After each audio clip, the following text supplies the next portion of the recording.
everybody. I'm Jess LeBlanc, and you are tuned into Climate Action Figures.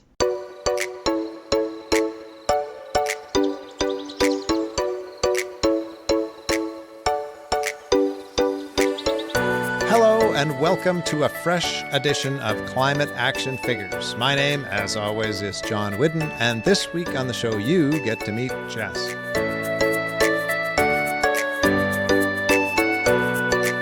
But first, this week's QuickFix. This comes to us from Linda in California, who shared a couple of items from the Living Desert magazine. It sounds like a very cool place. Ditching beef trims your carbon footprint more than giving up your car. Fields used to grow animal feed could provide food for an extra 3.5 billion people if repurposed. And vegan and vegetarian diets are associated with the lowest greenhouse gas emissions of any diet. So thanks, Linda, for sending those in. And welcome, Jess. What do you think about that quick fix? Yeah, hey, thanks so much for having me. I love this quick fix. I'm a vegetarian myself. We've mostly ditched the car. We luckily live in a bike city, so myself, a lot of my family members here, my partner, we all bike all over this place. So yeah, I think it's always a good reminder to let people know too that you don't have to go full turkey. You can also just do plant-based partially. Even just mixing in a few more plant-based meals into your week can make a really big difference. On to you, Jess. You are program director with the organization FES, or Finance, Engage, Sustain. And it has two parts that we're going to talk about today. One of those that I think you work more closely with is Now for Net Zero. Is that right? Yeah, exactly. Okay, we're looking at the landing page right now. And in case you are listening to but not watching the podcast today, it says, empowering students and educators with the resources they need to explore and implement meaningful climate action in pursuit of net zero. So just tell us how this all got started. I've been kind of leading this project for the past 2 years, and basically what happened was actually the government of Canada came to us, and they said, hey, we see you, FES, we know you do really cool, important work with youth, we know you are a youth organization yourself, and they said, we're trying to get Canadian families more engaged with this conversation around net zero. Nobody knows what the heck it is. Nobody knows what it means. And we're trying to make sure that Canadians understand what kind of reducing emissions can look like in their communities. What would you do about this if we were to help support you with some money behind it? So we kind of came up with this idea because at FES, we are a youth-led organization. We're youth serving. And the biggest thing we always try to do is just build capacity for youth to do the cool stuff that they're already doing. We see a lot of youth. We see a lot of green clubs in schools. We see a lot of teachers wanting to take on project-based learning. And we thought, what if we could kind of empower students and educators in schools with some money to be able to do project-based learning through some kind of a project that would reduce emissions in their school. Now that you've shared that aspect of what you do there, you probably should share some of the success stories, some of the projects that come to mind right away for you. Oh my gosh, I love this project so much. We've got a few cool things. I definitely recommend people check out the website because we have some stuff that are just resources, like lesson plans for teachers if you want to figure out how to bring in solutions about climate into your classrooms. We've got curriculum-linked lesson plans. We've got resources for projects. But one of the other things you can find on our website is the Solution Stories Library. And this is where you will find 31 different solution stories from students in schools across Canada where they were trying to do emissions reduction. So we primarily were trying to support rural communities, remote communities, and Indigenous communities. So you'll see a bunch of them there. But some of these stories are so cool. Like some schools in like rural Alberta, New Mirnam, they took our funding, they went to their local government and said, hey, we got somebody that's willing to put some money in the pot. Can you put some money in the pot? Because we want to get a really, really big solar panel array. And they did it. They got multiple sponsors. The thing is massive. There's a really cool picture online. We've had other schools like in New Brunswick. There's one school where they were like in a tech class and the teacher's like, I got a bunch of students that want to build stuff anyway. What if we try to build a net zero tiny home? And the students can learn like how to do the electrical with that. How are we going to find power for this tiny home? So they did that. Other schools in like a remote island in BC, they worked with their local Indigenous community where they saw that they had already had in their reserve a really big greenhouse one that worked really well for their location because it's so windy on the island there. So they worked with the indigenous community and they were able to duplicate something that already was proven to work in another area and said, hey, we don't need to reinvent the wheel. We can just try to get this greenhouse here. And now they're growing food for their breakfast program at school and everything. And it's all student led. It's all students doing the projects, doing the builds, teachers helping out. So they're really, really cool projects. And it's nice to see how students can do these projects that make a really big difference in their schools. You say student-led. Is that a necessary component for someone to get funding with you? So when we open up our applications, we say you need to apply and you need to have a student lead minimum and you need to have a teacher lead. And the both of them have to kind of submit the application together. We try to talk to everybody that applies as well, to try to say like, hey, the applications can be really spooky, but you don't have to be afraid. we can walk you through it. What's your idea? Let me make sure that however you fill in this application, it's the best idea you're putting forward, kind of a thing. So we walk everybody through the whole thing. We get some students where they're the ones that just submit the application to us on their own, and then they just say, well, I put my teacher's name down on it. Others where it's a little bit more the teacher kind of taking the lead, but we always make sure that you've definitely got both of those components because we want to make sure that students are a part of that kind of like project management process too, just figuring out, okay, we got to call a contractor. How are we going to do this? So yeah, making sure that students are a part of the mix. If someone is listening today, a student or a teacher, and they're thinking, oh, I could do this cool project at my school, what's the first step that they want to take to connect with you? Definitely check out the website. We don't have our next application date open yet, or we don't know when it's going to be because we still got to we got to fundraise a little bit more for it. But when we do, we always post things on our website. You can subscribe to like our email newsletter on our website. We don't send much except for, hey, there's grants now.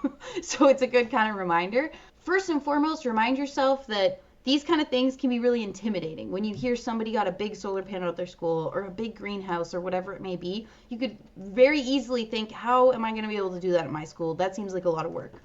But I can't stress enough that you don't have to reinvent the wheel. A lot of other people have been doing this, and we can help you. If there's this rural school in Saskatchewan that did this project, we kind of know how they did it and how they went about it, and we can help you find out the way to do that in Northern Ontario or wherever you might be.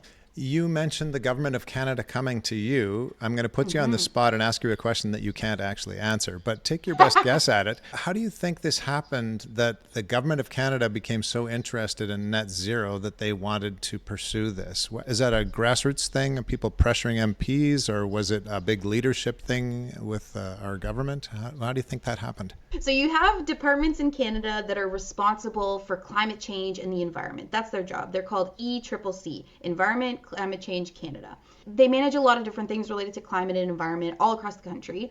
But what they actually had over the last couple of years was something kind of separate from the government, and it was called the Net Zero Advisory Body.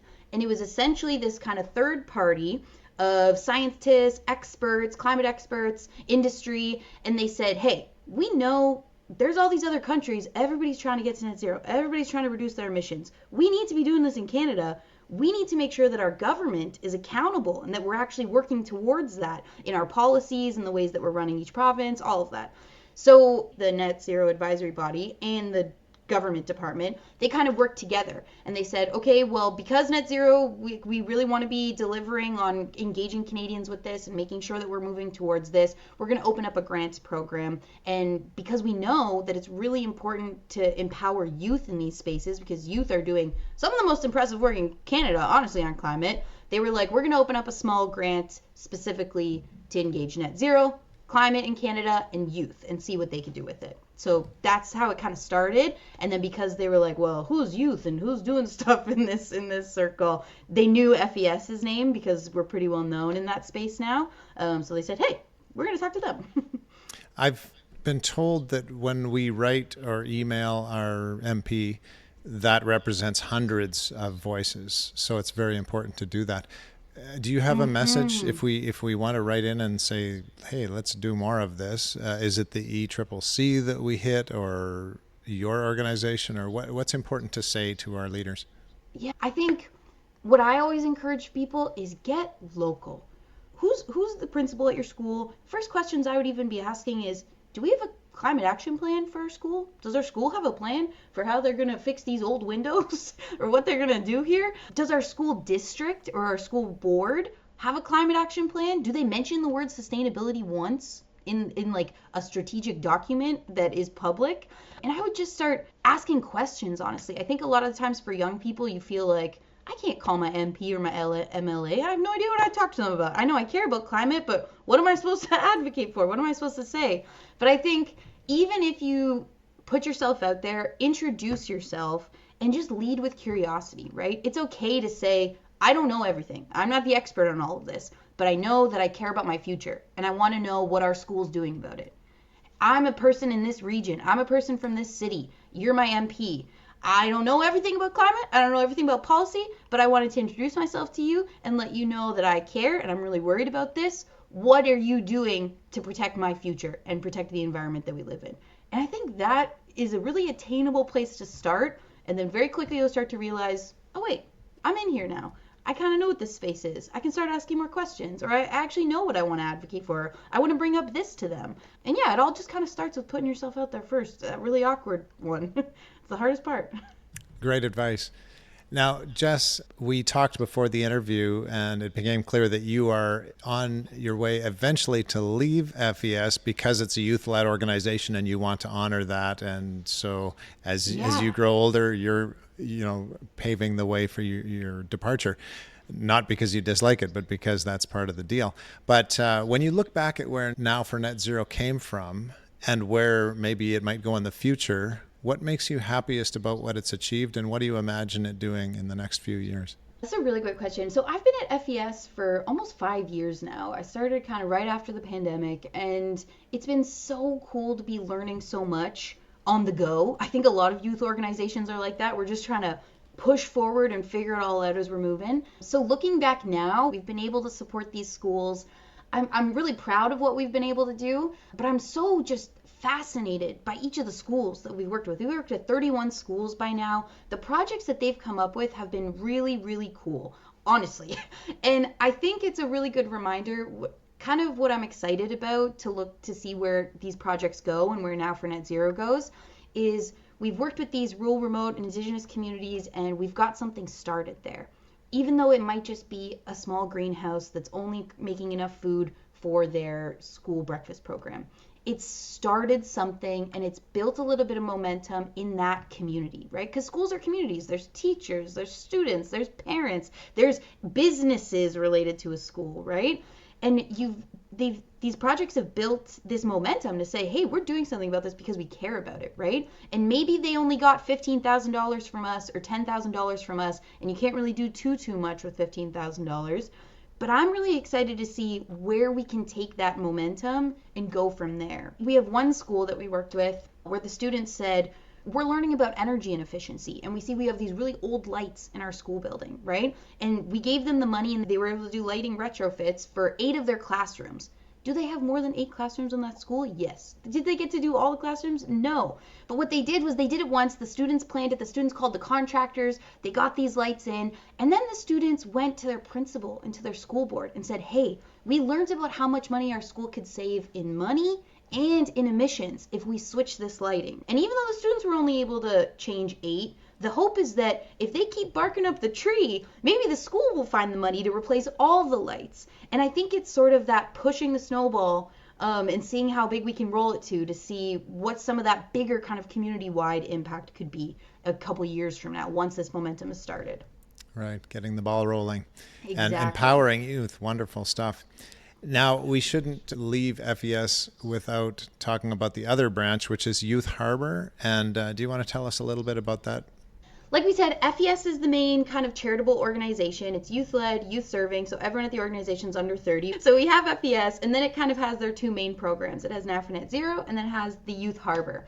And the Youth Harbour is sort of like our big kind of flagship program at FES. This is what a lot of people actually know us for. But this is where we provide like really key capacity building support for young climate organizers in Canada. So these are people, it could be high schoolers, it could be students in college, university, it could be people that have just graduated college, university, that are still in that youth gap, that are doing any kind of climate work for their communities. So we provide funding to them. Sometimes it's project-based funding. So if they're saying, well, we want to be doing this farming initiative in our community, we'll give them funding.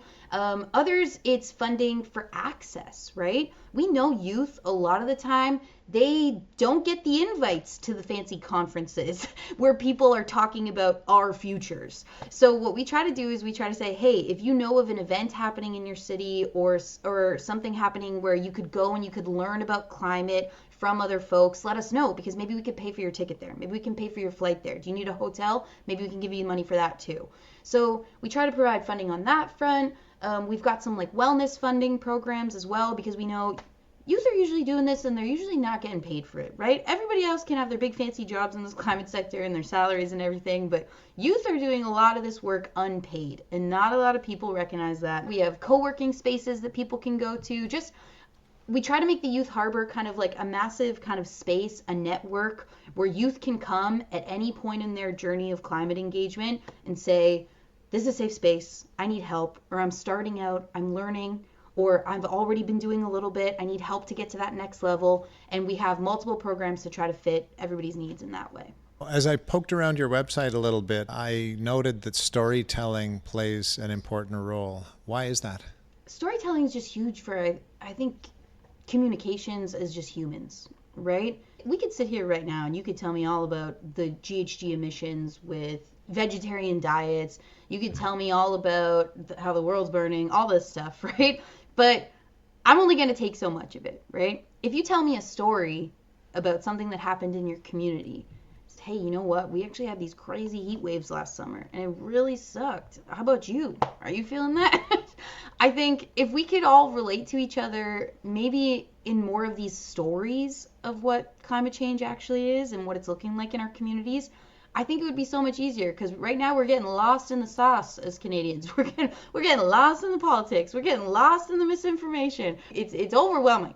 But I think if we could really just look to our neighbors and say, how are you doing?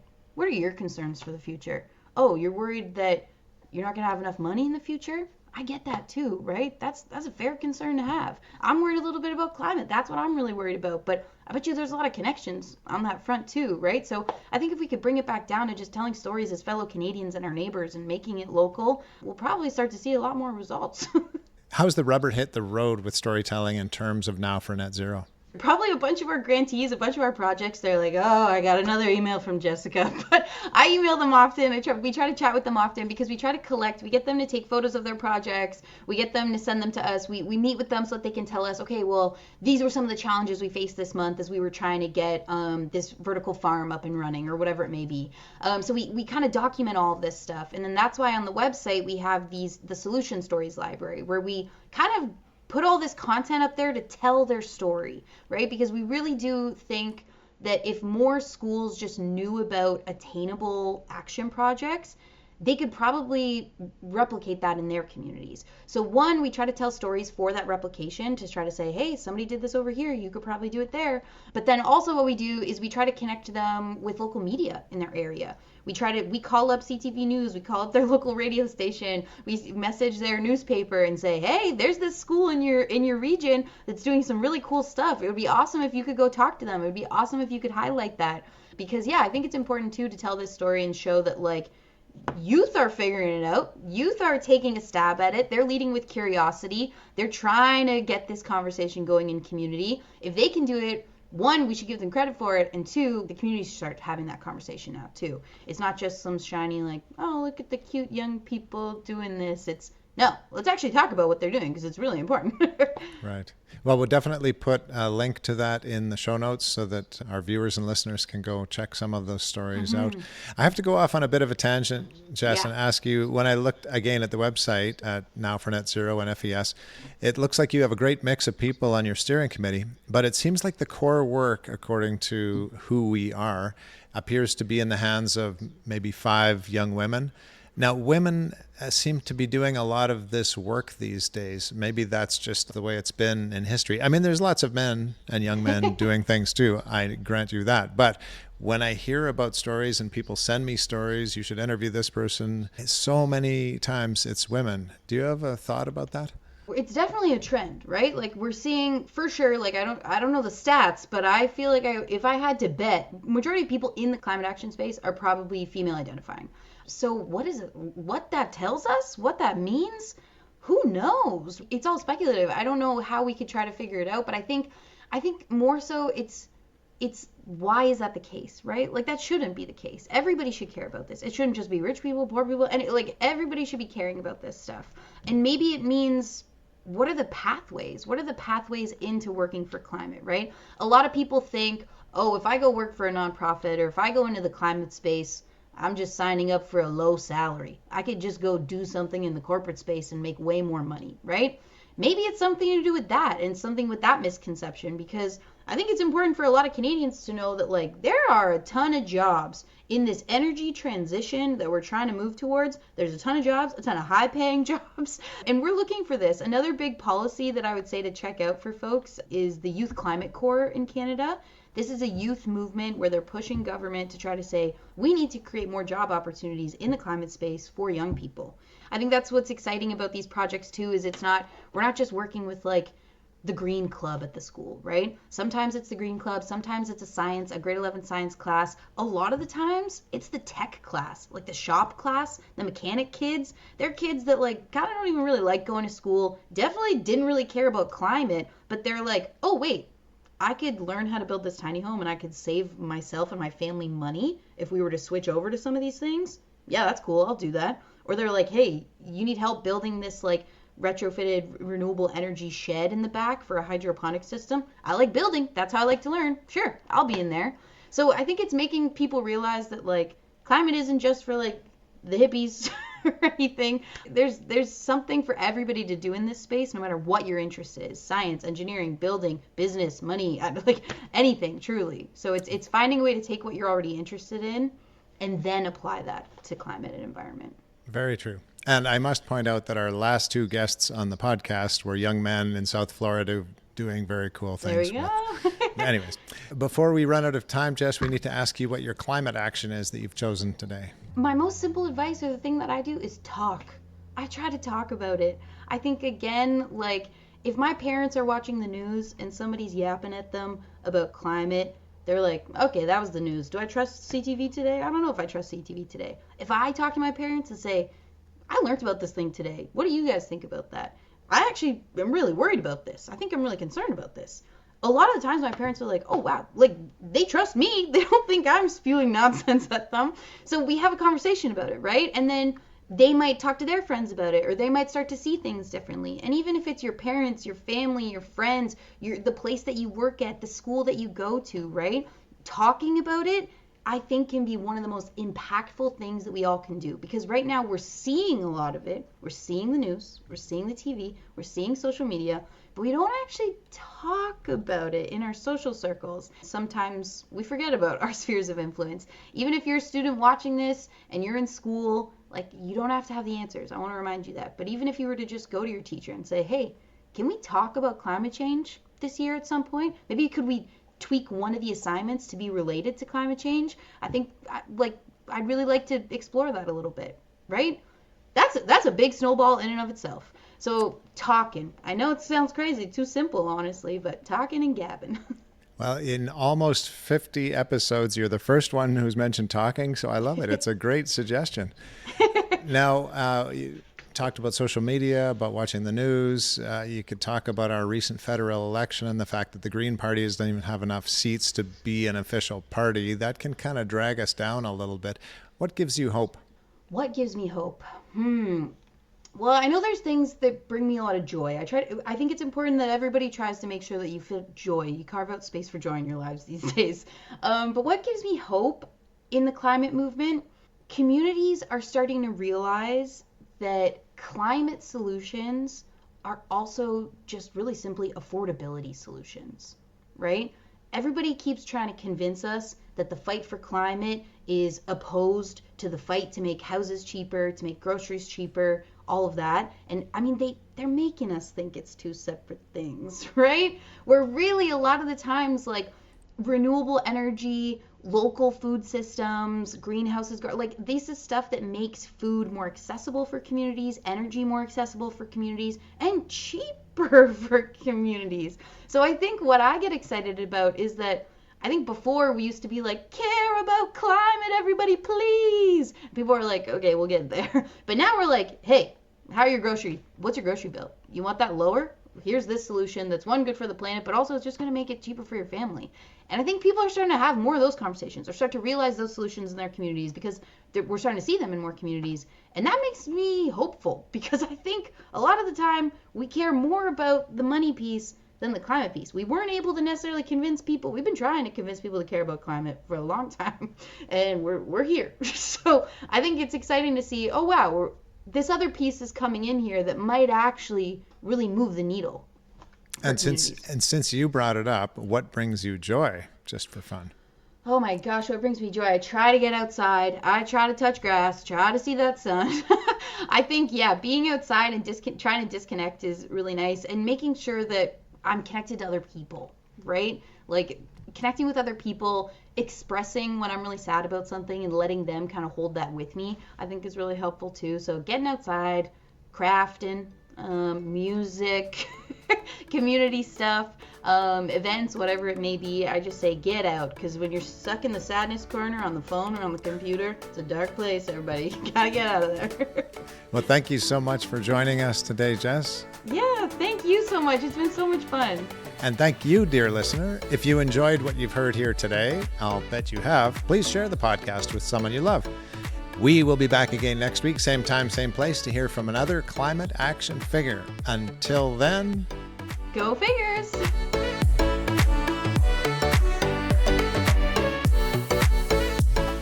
This has been Climate Action Figures. Our show is produced and hosted by John Whidden. Our creative consultant is Kayla McIntosh. Our theme song is Hawaii Vacation by Tovari. You can find us on Instagram, Facebook, and YouTube at Climate Action Figures. That's all one word. And if you have any other questions or comments that arose from this or any episode, feel free to reach out to us at climateactionfigures@gmail.com. And thank you for listening. We'll be back next week with another Climate Action Figure.